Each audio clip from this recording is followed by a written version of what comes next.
আজ করব পমফ্রেট মাছের রেসিপি। এখানে ডিমের কুসুম আর টক দই নিয়ে নিয়েছি। এখানে আদা, রসুন, পেঁয়াজ আর একটি টমেটো দিয়ে পেস্ট করে নিয়েছি আর একটু জিরা। তো এখানে মাছগুলো সবগুলো সুন্দর করে মেখে নিয়েছি লবণ আর হলুদ দিয়ে। এখন একে একে করে সবগুলো ভেজে নেব। প্রথমে দুটো দুটো করে ভাজবো, কারণ এই দুটো দুটো করে ভাজলে আমার সুবিধা হবে উল্টে পাল্টে দিতে। তারপরে দুটো নামিয়ে দিয়েছি আর এখন এই দুটো ভেজে নিচ্ছি।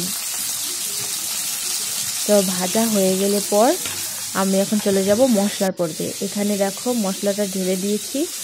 এটা পেস্ট করে রেখেছিলাম আদা, রসুন, পেঁয়াজ আর জিরা, তো আর টক দই আর ওই যে ডিমের কুসুম দিয়ে সুন্দর করে সবগুলো মাখিয়ে নিয়েছি আর লঙ্কা চিড়ে দিয়েছি। এখানে আমি কিন্তু শুকনো লঙ্কা অ্যাড করিনি, কারণ শুকনো লঙ্কা খেলে আমাদের প্রচণ্ড প্রবলেম হয় পেটের। তো এখানে পরিমাণ মতন লবণ দিয়ে দিয়েছি আর এখানে দিয়ে দিলাম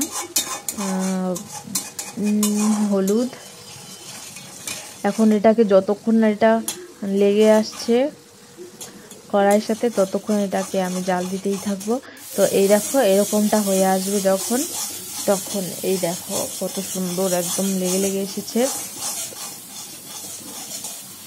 তো এখানে দেখবে একটু লক্ষ্য করে দেবে একটু তেলটা ছেড়ে ছেড়ে দিয়েছে, তখন দিয়ে দেব জল, পরিমাণ মতো জল দিয়ে দেবো। এই মানে এটা একটু ভাপা করবো, তো পমফ্রেট মাছের ভাপা যেটার নাম, তার জন্য অল্প করে জল দিয়ে দিলাম।